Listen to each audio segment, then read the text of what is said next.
selamat, ending daripada juru selamat itu bukan Kristen. Ending dari juru selamat itu adalah Islam. Juru selamat mengantarkan manusia itu ke Islam. Gantian dulu. Yohanes 14 nomor 27. Oke, damai sejahtera aku tinggalkan untuk kalian. Ya itu salam. Salam. Itu bukan juru selamat. Salam itu damai. Islam aku tinggalkan untuk kalian. Oke. Nah, mari kita lihat. Mari kita lihat. Matius 5 nomor 20. Jika hidup keberagamaanmu tidak lebih baik dari ahli Taurat, engkau tidak akan masuk ke dalam kerajaan langit. Berarti Yesus sedang mengajarkan bahwasanya untuk masuk surga harus ada agama yang lebih baik dari ahli Taurat. Kristen bukan agama, Kristen itu partai penyembah Lucifer. Sedangkan syarat untuk masuk surga menurut Yesus harus agama itu lebih baik dari ahli Taurat. Tepuk tangan penonton.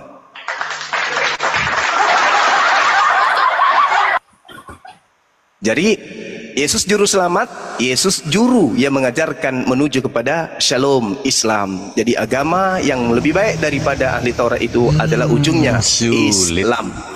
Bukan partai politik dari barat yang bernama Kristen yang menyembah kepada Lucifer atau bintang timur. Demikian.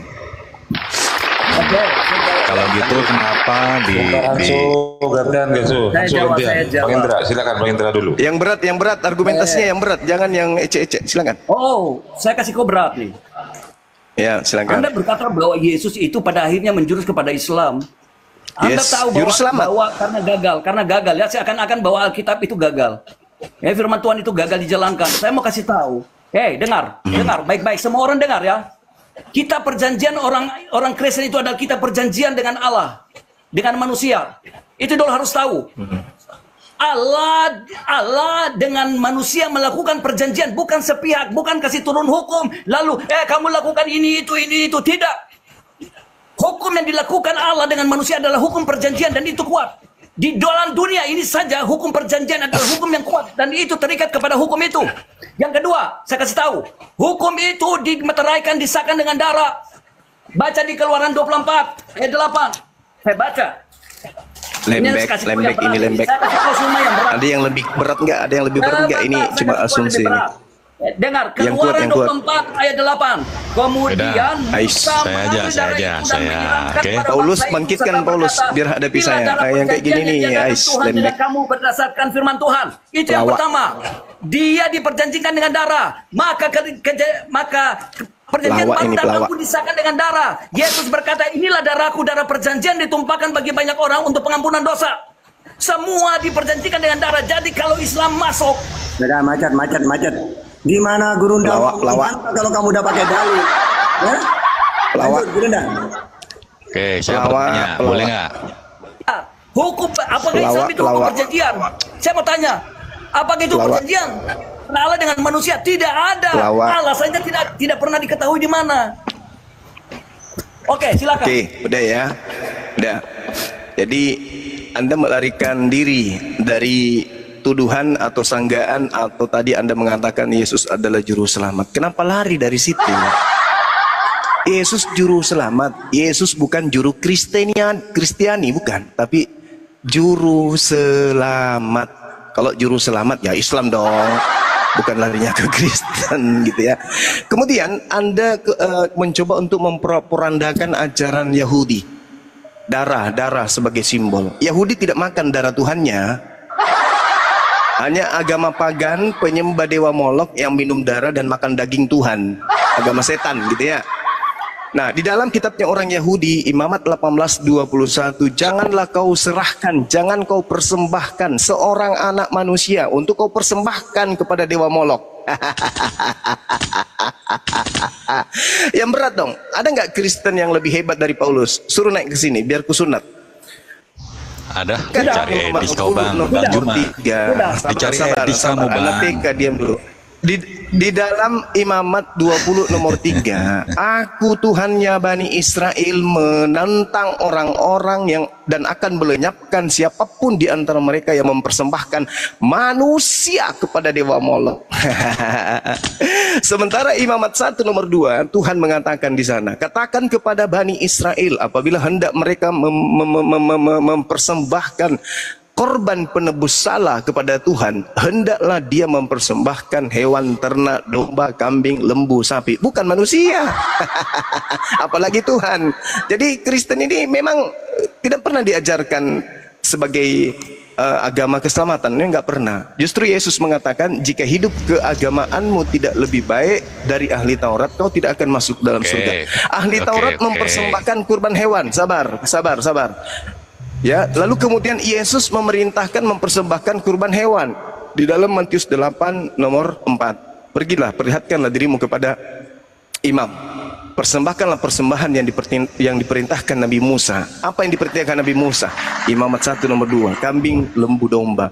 Kemudian di dalam pertaubatannya Paulus, ketika dia habis menipu orang-orang di luar Yahudi, mengkristenkan orang-orang non-Yahudi dan orang Yahudi di luar Yerusalem, pulang ke Yerusalem, Paulus itu bertaubat, mengajarkan agama menyembah kepada dewa Molok, makan darah, makan daging dan minum darah Tuhannya sendiri. Paulus begitu kembali ke Yerusalem, di Kisah Para Rasul 21 nomor 15 sampai nomor 26, Paulus bertaubat dari mengajar agama Kristen. Catat itu. Nah, yang terakhir, Yesus Juru Selamat, Yeremia 28 nomor 9. Tetapi aku Tuhan, ya, dikatakan bahwasanya aku Tuhan memberikan rancangan-rancanganku kepada kalian, yaitu rancangan damai sejahtera. Tetapi mengenai seorang nabi yang bernubuat tentang damai sejahtera, jika nubuat nabi itu digenapi, maka barulah ketahuan bahwa nabi itu benar-benar diutus oleh Tuhan. Jadi ketika Yesus itu mengajarkan juru selamat, dia adalah juru selamat, maka barulah ketahuan bahwa ternyata memang Yesus ini nabi dari Tuhan. Nah, nabi dari Tuhan mengajarkan damai sejahtera, shalom, ireh dalam bahasa Yunani. Berarti yang diajarkan oleh para nabi adalah Islam. Yesus juru selamat menuju Islam, bukan menuju Kristiani. Seperti itu, teman-teman. Bang, cuma datanya mana? Dari tadi ngomong nggak ada data. Loh, anak kecil juga bisa. Yohanes 10 nomor 27. Bukan, jangan Sorry, mengais di kitab kami, Yohanes Bang. 14 Bang, nomor cari 27. di kitabmu, Bang. Hei, cari di kitabmu. Loh, Yesus juru selamat. Astaga, di kitabmu, Bang. Jangan Yesus mengais-ngais juru di kitab selamat. saya. Kalau di kitab saya jelas. Kalau di kitab saya jelas. Nah, Oke. Apakah Al-Quran kitab sempurna? Coba jawab wa dulu. isqala Isa bin Maryam ya bani Israel inni Bang. rasulullahi ilaikum musaddiqan lima baina yaday minat Torah wa mubasysyiran bi rasul yatim ba'di ismuhu Ahmad. Jelas itu. Fattaqullaha wa antiun. Ya, ma qultu lahum illa ma amartani bi an a'budullaha rabbi wa rabbakum. Apalagi inni a'budullah atani alkitaba wa ja'alani nabiyyan. Jelas itu. Nabi yang datang di tengah-tengah Bani Israel mengajarkan akan datangnya damai sejahtera, yaitu Islam. Nah, Yesus di dalam mengajarkan demikian. Begitu mengatakan Yesus selamat, itu sama dengan Anda mengatakan bahwa Yesus juru Islam. Demikian. Oke, boleh bertanya ini? Boleh bertanya nggak?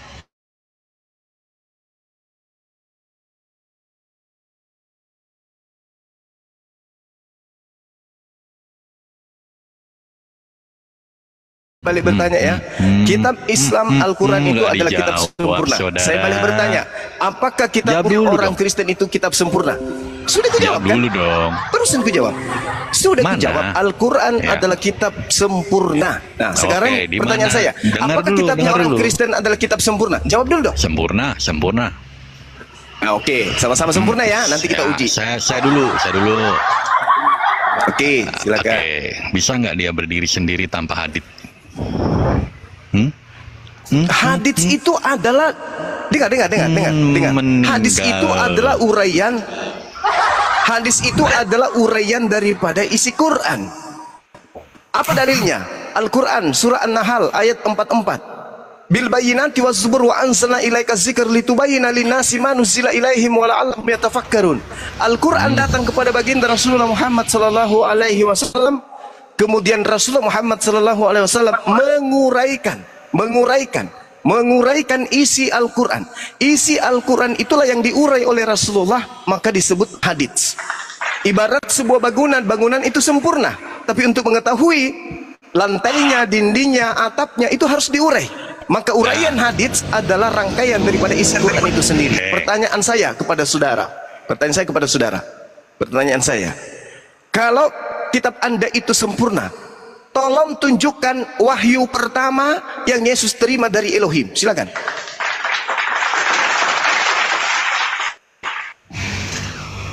Pertanyaanmu ambigu, Bang. Macet. Wahyu pertama yang diterima dari Elohim. Coba, itu pertanyaan apa itu? Loh. Coba tunjukkan kepada saya wahyu pertama yang diterima Yesus. Oke, Yesus berkata. Jadi malu saya. Bang Indra. Saya malu. Bentar, Bang. Coba di kitab Kejadian. Ngapain? Dengarkan pertanyaan saya. Anda mengatakan kitabnya orang Kristen itu adalah kitab yang sempurna. Saya minta wahyu pertama yang diterima Yesus dari Elohim itu mana? Silakan. Yang mana nih? Yang mana? Saya buka nih data ya. Ya, cari, silakan. Cari sampai 2 hari sebelum kiamat. Kamu tidak akan Tapi temukan itu. dulu. Jadi kitabmu ada dua. Jadi kitabmu ada 2. Sudah nih. Sudah kujelaskan. Hadits itu adalah uraian daripada Al-Quran. Jadi 2 kitabmu. Justru kesempurnaan daripada Al-Quran itu dengan adanya bukti hadits. Ketika Al-Quran memerintahkan perintah sholat, fattabi'uni, ketika mengikuti Rasulullah. Seperti apa kemudian sholat itu diterangkan oleh Rasulullah? Maka Rasulullah menjelaskan, sallu ra'aitumuni usalli. Sholatlah kamu sebagaimana kamu melihatku sholat. Berarti rangkaian daripada Al-Quran lengkap sempurna. Nah sekarang, wahyu pertama yang diterima Yesus dari Elohim itu yang mana? Jadi yang wahyu yang mana? Quran atau hadits? Yang wahyu yang mana, bro? Iya. Mana? Pertanyaan saya jawab dulu dong. Pertanyaan saya jawab dulu dong. Quran atau hadits? Mana wahyu pertama yang diterima oleh Yesus? Arti wahyu kenapa nganggur? Lukas, Markus. Kenapa jadi nganggur ini? Kitab Markus, kitab Yohanes, Surah Paulus. Kok jadi nganggur? Tunjuk dong salah satu dari kitab-kitab Anda itu sebagai wahyu pertama. Tunjuk dong. Wahyu pertama yang diterima Yesus itu yang mana? Itu di dalam Kejadian, segala sesuatu diciptakan oleh kata firman. Berat. Itu kitabnya Nabi Musa. Itu wahyu yang diterima Nabi Musa. Yang saya tanya, wahyu pertama yang diterima Yesus. Ayo. Arti wahyu apa? Adalah firman itu bersama-sama dengan Allah dan firman itu adalah Allah. Itu wahyu pertama. Itu wahyu yang diterima pengarang Yohanes. Yang saya tanya, wahyu pertama yang diterima Yesus. Aduh, gimana dong? Arti wahyu apa? Arti wahyu apa, Bang? Gimana nih, teman-teman? Gimana ini? Arti wahyu apa, teman-teman? Wahyu pertama. Enggak usah terlalu lebay. Baca Wahyu 1 nomor 1. Inilah wahyu Yesus Kristus yang diterima, yang dikaruniakan oleh Allah kepadanya. Itu wahyu berarti ilham. Ilham berarti firman. Pernyataan Tuhan, penglihatan dia terhadap pernyataan Tuhan kepada dirinya. Sekarang pertanyaan saya, wahyu pertama yang Yesus terima, firman pertama yang Yesus terima dari Tuhannya itu yang mana? Macet pemirsa. Dia tidak menerima firman. Dia adalah firman itu. Gimana sih, Bang? Macet pemirsa, macet. Dia adalah firman itu. Kalian nggak ngerti. Macet. Yesus mengatakan di dalam Yohanes 17 nomor 8. Dengarkan, kalian harus belajar nih.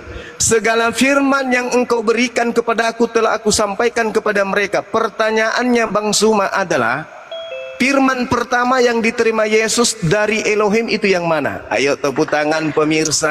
Dia itulah firman yang hidup. Gimana sih? Macet, tutup gereja. Ayo lelang gereja. Ayo lelang gereja. Nggak ada guna gereja itu. Jemaatnya tak ada gunanya. Ditanya hal yang mendasar dalam agamanya tak ada jawaban. 2 jam sampai 2 jam sebelum kiamat tidak akan ada orang Kristen yang mampu menjawab. Yohanes 6 ayat 63.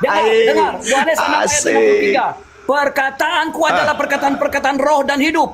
Perkataan Yang saya tanya, Tumpul, yang saya tanya, Tumpul, yang saya tanya, wahyu pertama,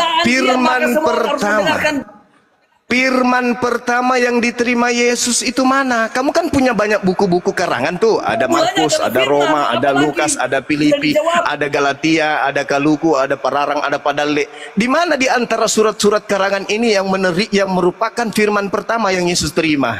Macet tol. Tol jadi macet. Pada mulanya adalah firman. Maka engkau harus membaca Itu bukan itu pada mulanya firman. Itu karangan Yohanes. Itu karangan orang yang ngaku-ngaku Yohanes. Yang saya tanya wahyu pertama, firman pertama yang diterima Yesus itu yang mana? Itulah wahyunya Allah. Firman pertama, firman pertama yang Yesus terima yang mana? Ayo, tutup gereja, percuma ada gereja, tutup gereja nggak ada gunanya. Jemaatnya tak mampu menjawab, tutup gereja, tutup. Macet. Matius 3 ayat 17, Bang. Ya, coba Anda baca. 17. Coba Matius 3 ayat nomor 17, coba Anda baca. Lalu terdengar suara dari surga, inilah anakku yang kukasihi, kepadanya lah aku berkenan. Nah, itu firman pertama yang Yesus terima. Iya. Pada saat dia dibaptis. Nah. Yang saya tanya firman pertama yang diterima Yesus dari Tuhannya itu yang mana? Ya itu, Bang. Yang kamu sebutkan itu adalah karangan seorang Matius. Aduh. Yang saya tanya firman pertama yang Yesus terima dari Tuhannya. Mana? Ayo. Firman pertama yang diterima oleh Yesus. Yohanes 6 ayat 23. Perkataanku adalah perkataan-perkataan roh. Iya, itu bro Indra. Dia bertanya aja salah, bro. Yang saya tanya firman pertama yang Yesus terima. Dengarkan. Perkataanku adalah perkataan roh. Semua dengarkan. Ini saya runut dulu. Dengar guru kalian ini. Dengar. Itulah firmannya. Lalu kau mau tanya apa lagi? Yesus, ya kalau Anda lihat dalam Matius 1 dan juga di dalam Lukas 2, kalau Anda lihat dengan jeli, Yesus dilahirkan berupa bayi. Iya, mama, nenek. Itu bukan wahyu. Itu bukan wahyu. Itu adalah ucapan sebagai bayi. Beranjak dewasa, remaja, kemudian beranjak dewasa. Nah, dia penginjilan. Pertanyaan saya, ketika dia menerima pertama kali firman dari Tuhannya, firman apa yang dia terima itu? Pernyataan apa? Apakah aku mendengarkan firman dari langit dengan berkata, tiada kemilau seindah sangsil? Yang saya tanya firman pertama, selayaknya baginda Rasulullah Muhammad sallallahu alaihi wasallam. Iqra bismi rabbikal ladzi khalaqal insana min 'alaq. Itu adalah wahyu pertama yang diterima oleh baginda Rasulullah Muhammad SAW, sehingga dibukukan, lahirlah, jadilah Al-Quranul Karim. Sekarang kitabmu, surah-surahnya Paulus karangannya ada 3 buku.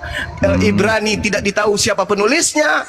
Kemudian 1 Petrus, 2 Petrus, kisah para rasul. Kemudian Lukas, Markus, Matius, Yohanes dan seterusnya. Pertanyaan saya, di mana terletak wahyu pertama yang Yesus terima di antara buku-buku karangan-karangan tadi? Jawab. Dengar dulu, jangan kau samakan Tuhan kami dengan nabimu. Tuhan kami itu kenapa larinya ke situ? Dialah firman yang hidup. Masa firman yang hidup menerima firman? Enggak. Beda, Yesus berkata, bro. Yohanes 14 nomor 24. Firman yang kau dengar dari mulutku itu bukan dariku, tetapi dari Tuhanku yang mengutus aku. Oke? Yohanes 12 nomor 49. Aku tidak berkata-kata dari diriku sendiri. Apa yang aku katakan adalah apa yang diperintahkan oleh Tuhanku untuk aku katakan dan aku sampaikan. Pertanyaan saya, mana firman pertama yang Yesus terima dari Tuhannya? Jawab. Pegangan. Ini Indra, pegang jantungmu, jangan sampai jantungmu pindah ke kanan. Kalau itu yang kau ingin, itu yang kalau kau inginkan, saya jawab kau. Sudah. Ya, dengar baik, bukan kau punya kuping. Oke, saya dengar. Ketika Yesus pertama kali berkhotbah di bait suci, yang pertama yang dia suruh ambil dan buka adalah Yesaya 11. Roh Tuhan ada padaku, roh hikmat, roh pengertian, roh nasihat, perkasaan, roh pengenalan akan Tuhan, takut akan Tuhan yang Yesaya itu kitabnya Yesaya. Yesaya itu, saudara, Yesaya itu kitabnya Yesaya.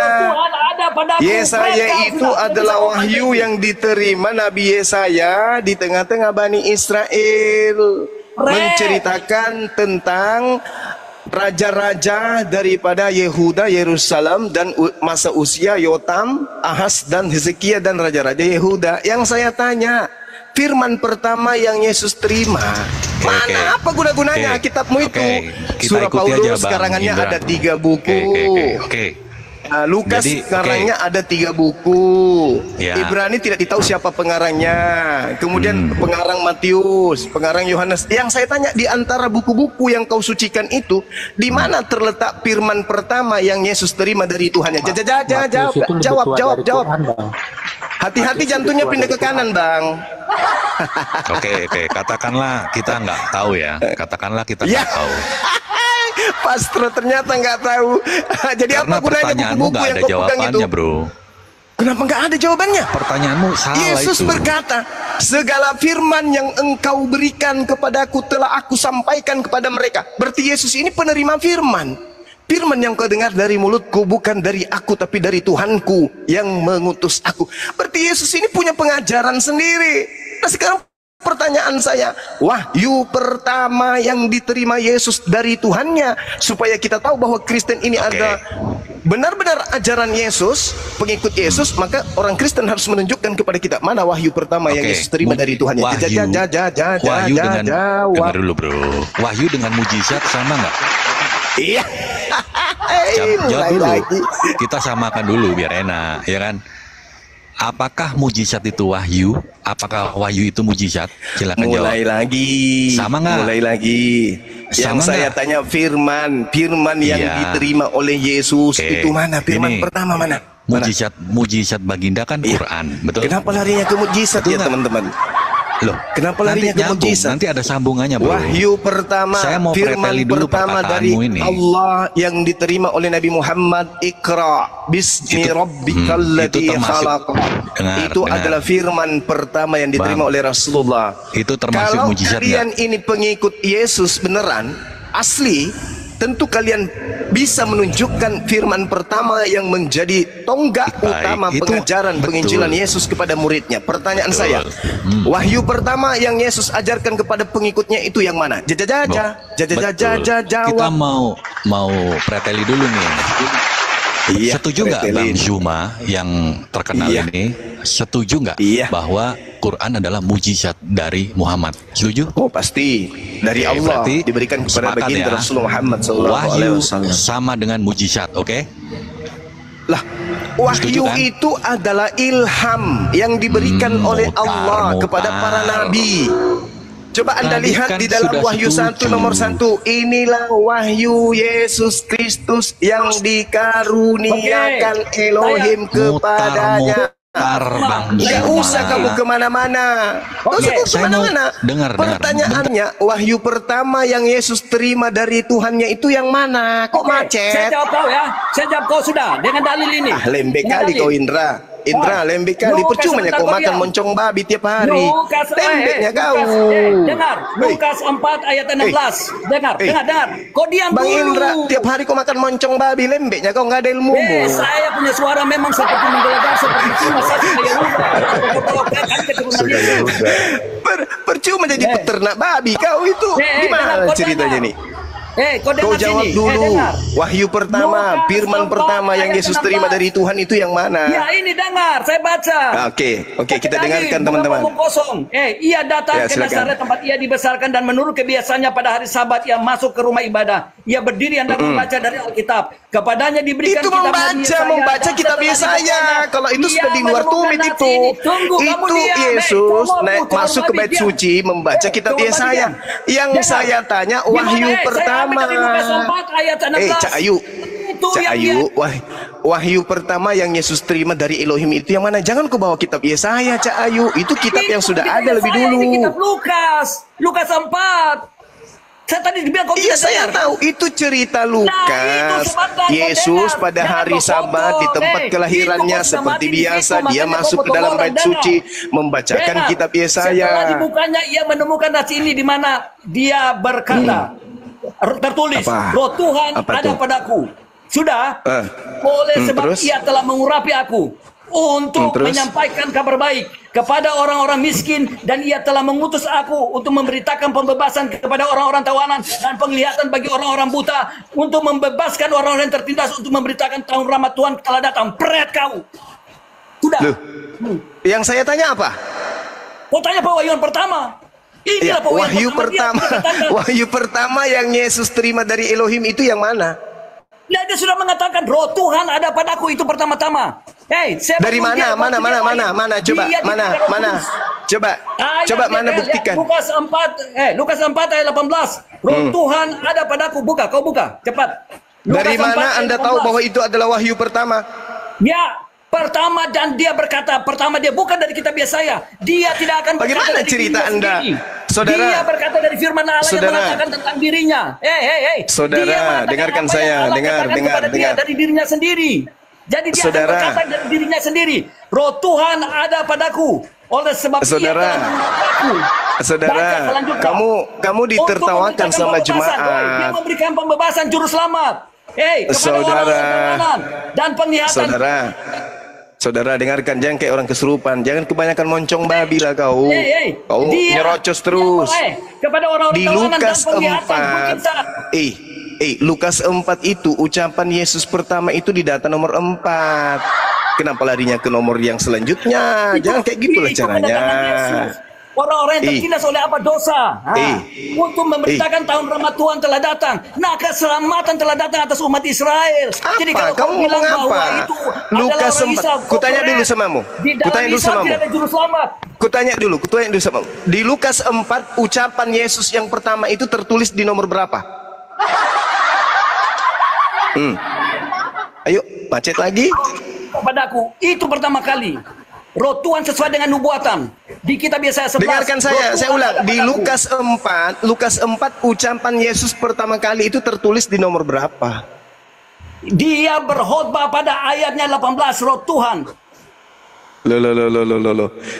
Nomor 12-nya aja Yesus berkata, ada firman, jangan engkau mencobai Tuhan Elohimmu. Ini mengutip kitabnya orang Yahudi. Kalau yang Anda katakan nomor 18 itu Yesus lebih dulu kemudian mengajar. Di nomor 4-nya Yesus sudah mulai mengajar, sudah mulai menyampaikan wahyu. Pertanyaan saya, wahyu pertama yang diterima itu yang mana? Sebentar, kau tahu. Ini setelah dia dicoba-cobaan di padang gurun. Ketika dia selesai di padang gurun, ketika dia dibaptis, dia dibawa oleh Roh Kudus di padang gurun. Setelah dia turun dari padang gurun, maka yang dia datang, dia berkhotbah pertama ini. Nah, Roh Tuhan Jadi yang ada padaku. jadi Sama, Saudara Indra, Saudara karena Indra, dia selesai dibaptis, dia dipenuhi dengan Roh Kudus. Saudara dan Roh Indra. Kudus bawa dia ke padang gurun. Maka setelah dari padang gurun, maka hal yang pertama yang dia lakukan, dia berkata, Roh Tuhan ada padaku. oh Apa itu wahyu pertama. Ya, wahyu pertama. Kenapa? Karena sesuai dengan Yesaya nubuatan. Oke, itu wahyu pertama ya. Ya, Oke, jadi nomor satunya Yesus yang penuh dengan Roh Kudus kembali dari Sungai Yordan lalu dibawa oleh Roh Kudus ke padang gurun. Di situ ia tinggal 40 hari. Itu wahyu apa itu? itu baca terus. Lah, enggak, yang saya tanya nomor 1, nomor 2-nya itu wahyu apa itu? Wahyu kemana dia itu? sedang diuji sebelum dia memulai pekerjaannya, Fred. Semua. Sebelum dia menemukan Kamu pekerjaan, mengatakan, dia harus diuji. kamu mengatakan Setelah dia wahyu menerima Roh Kudus, pertama. dia harus diuji, harus bisa melewati cobaan itu. Kalau tidak, dia tidak bisa sebagai juru Kamu selamat. mengatakan wahyu pertama tertulis di nomor 18. Pertanyaan saya, nomor 1, nomor 2 sampai nomor 17 itu wahyu siapa? Itu dia sedang Lebih dulu Lukas menerima wahyu untuk daripada diuji Yesus sebelum dia gitu. memulai Iya. pelayanan. Hey. Kita semua orang Kristen. Lebih dulu Lukas pelayanan, menerima wahyu dia daripada harus Yesus. dipenuhi Roh Kudus. Itu dulu. Dan dia Saudara. harus dilewati ujian Tuhan. Saudara Baru dia bisa Indra, mendapatkan pelayanan. Nah itu. Saudara Indra, kenapa Anda bicara kayak mau kayak boker? Lukas 4 nomor 1, di situ ada pernyataan Lukas, Yesus yang penuh dengan Roh Kudus kembali dari Sungai Yordan lalu dibawa oleh Roh Kudus ke padang gurun. Pertanyaan saya, ini wahyunya siapa kepada Lukas? Loh, ini wahyu. Dia menerima apa yang dia saksikan, apa yang diajarkan oleh Yesus. Ini Lukas menerima wahyu dari mana? Yesus, dia adalah murid. Iya, saya tahu. Ini Lukas menerima wahyu dari mana? Kok dia lebih dulu menerima wahyu daripada Yesus? Yang mana yang sebenarnya nabi di sini? Dia menulis. Lukas atau Yesus? Tentang Yesus. Sorry. Ini yang nomor satunya Lukas 4 ini apa? Wahyu juga? Sesuatu, maka dia menulis segala sesuatu. Indra, ini Lukas 4 nomor 1 wahyu atau bukan? Apa tuh? Semua firman ini, macet internasional. Ini Lukas 4 nomor 1. Tidak mungkin tanpa Lukas 4 nomor 1 yang saya tanya. Pewahyuan kepada murid-murid. Itu wahyu atau bukan? Tetapi yang engkau semua pewahyuan. Kalau tanpa pewahyuan tidak mungkin mereka tulis. Maksudnya Lukas lebih dulu menerima wahyu daripada Yesus gitu? Itu tangan penonton. Untuk mereka menulis kita, tetapi Yesus menerima pewahyuan mereka. Sebagai Tuhan. Pertanyaan saya, Bung. Pertanyaan saya, saudara Indra. Pertanyaan saya, saudara Indra. Duluan mana Lukas menerima wahyu daripada Yesus? Lah, Yesus pertama kali Lukas menulis tentang wahyu yang Lukas 4 nomor 1 ini wahyu. Jadi mereka menulis apa yang Yesus sudah katakan kepada mereka. Macet internasional. Bagaimanapun tidak akan pernah bisa mengubah redaksi ini, narasi. Lukas 4 nomor 1 ini itu wahyu atau bukan? Lukas 4 ayat 18 tadi kau bertanya apa pewahyuan yang dilakukan oleh Yesus. Oke, Anda mengatakan wahyu pertama yang diterima Yesus Lukas 4 nomor 18. Itu kan karanganmu kan? Itu karanganmu. Itu karanganmu sendiri. Sekarang pertanyaan saya, kalau nomor 18-nya adalah wahyu pertama, nomor 1-nya itu wahyu dari mana? Itu penulisan daripada murid-murid. Nah, itu wahyu atau bukan? Itu wahyu atau bukan? Itu wahyu atau bukan? Memang itu suatu pewahyuan yang mereka terima daripada Yesus sendiri. Mereka terima pewahyuan dari Yesus. Maka Yesus maka mereka menerima pengajaran adalah pewahyuan Yesus. Sekarang bebas. Kau tidak bisa lari dari situ. Tutup gereja. Lukas 4 nomor 1 itu wahyu atau bukan? Ini adalah mereka menulis. Kok mereka? Kenapa jadi mereka? Kan cuma satu orang di sana.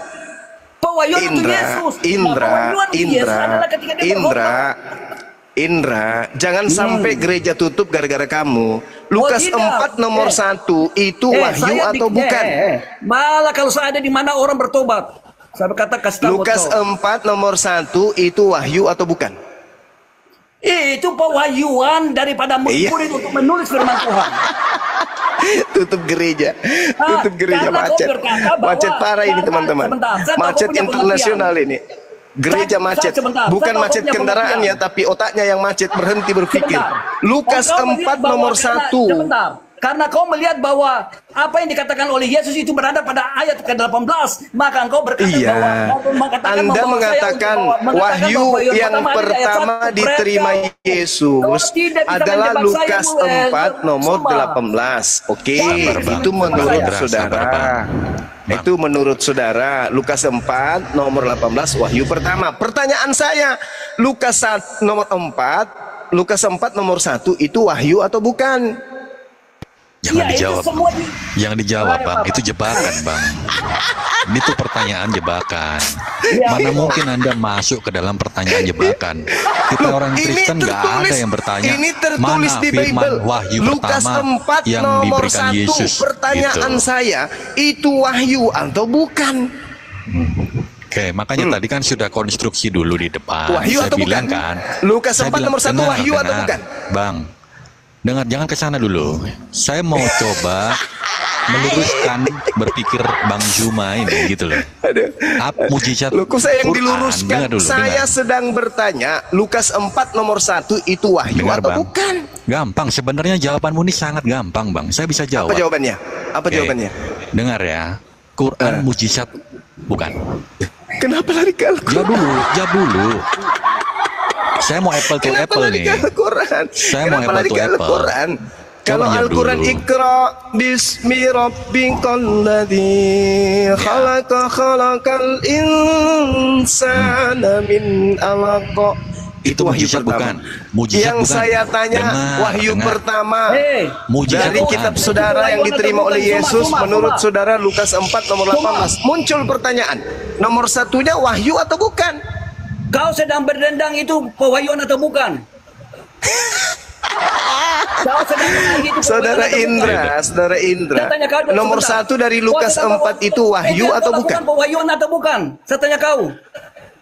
Lukas Yang kau 4 sedang nomor menghafalkan 1 itu Al-Quran wahyu itu. atau bukan? Itu pewahyuan atau bukan, saya tanya.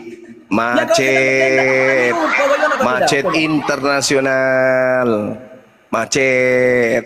Kalau Anda tidak berani mengatakan Lukas menerima wahyu, berarti karangan Lukas ini bukan firman Tuhan. Ketika sebuah buku bukan firman Tuhan, tidak layak dijadikan sebagai panduan agama. Makanya udahlah, tutup gereja aja ya. Lukas 1, Lukas 4 nomor 1 Anda nggak bisa jawab. Itu wahyu atau bukan? Kalau Anda mengatakan itu wahyu, kalau Anda mengatakan itu wahyu, berarti Lukas lebih pertama menerima wahyu daripada Yesus. Lebih dulu Lukas menerima wahyu daripada Yesus. Sekarang yang nabi utusan Tuhan, Yesus atau Lukas? Siapa yang mengajar murid-murid? Lukas menulis, sebentar. Yesus mengajarkan muridnya, tapi Yesus tidak memerintahkan muridnya menulis. Yesus mati pada 33 Masehi. Berarti yang pertama adalah Yesus. Lukas baru menulis ini pada kalau begitu, kalau Yesus yang menerima wahyu pertama, dan ternyata wahyu pertamanya itu tertulis di Lukas 4 nomor 18, muncul pertanyaan, nomor 1, nomor 2 dan seterusnya itu wahyu dari mana? Berarti kau ini letterleh dan kau sebenarnya anak kecil. Kau tidak bisa menerima sebuah firman. Kau melihat bahwa urutan karena Lukas menulis Yesus yang penuh dengan roh ayat 1, lalu itu wahyu atau bukan? Katakan di ayat 18 berarti pertanyaan saya itu wahyu atau bukan? Anak kecil, kau lulus ya itu wahyu atau bukan, Bung? Satu saya tidak kasih kau lulus. Itu cara pandang, cara menelaahmu. Itu wahyu atau bukan? Lukas 4 nomor 1 itu wahyu atau bukan? Dan menelaah, mereka bisa tahu, mereka bisa mempunyai suatu kesimpulan hanya membaca macet total. Ada ambulans. Dikatakan, saya sudah katakan, Lukas menulis firman ini berada pada tahun 90. Yesus hidup dan mengajar itu pada tahun 30 sampai 33. Oke, baik. Lukas menulis tahun 90 menurut saudara. Yesus mengajar di tahun 30 sampai 33. Di tahun, ya. Nah, ada pengantar Lukas 4 nomor 1, nomor 2 sampai seterusnya. Pertanyaan saya, yang dituliskan Lukas ini wahyu atau bukan? Wahyu yang datang tahun 90? Begitu? Hah? Tahun 90-an Lukas menerima wahyu, gitu? Hei, Indra. Jelaslah. Kalau berarti setelah Yesus terangkat ke langit, Lukas menerima wahyu, betul? Ya. Ya, bagus. Orang yang menerima wahyu itu adalah nabi. Berarti Lukas ini nabi.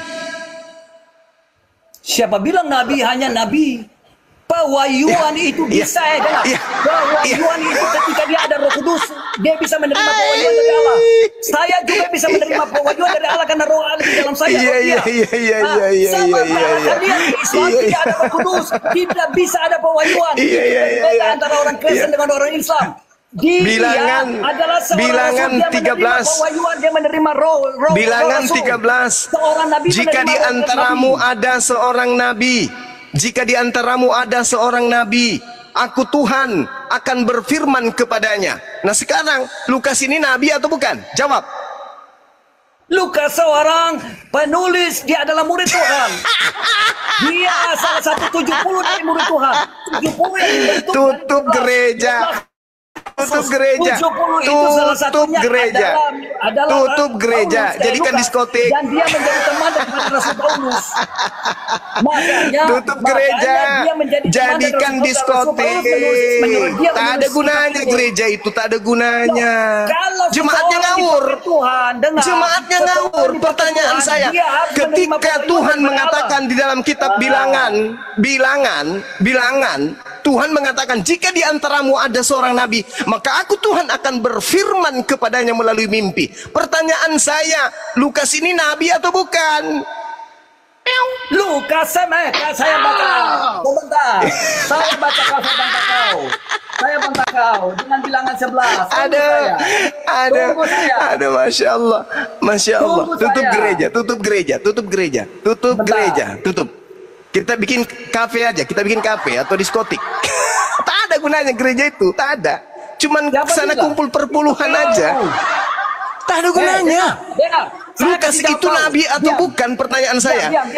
Diam. Saya kasih dalil buat kau ya. Kau baca silakan. Di bilangan 11 ayat 29. Tetapi Musa berkata kepadanya, apakah engkau begitu giat mendukung diriku? Kalau seluruh umat Tuhan menjadi nabi oleh karena Tuhan memberi rohnya. Kita adalah nabi. Sekarang pertanyaannya, Lukas nabi atau bukan? Pertanyaannya. Saya adalah nabi. Sekarang Lukas nabi bagi diri saya. Saya nabi bagi diri saya. Lukas itu nabi atau bukan? Lukas itu nabi atau bukan?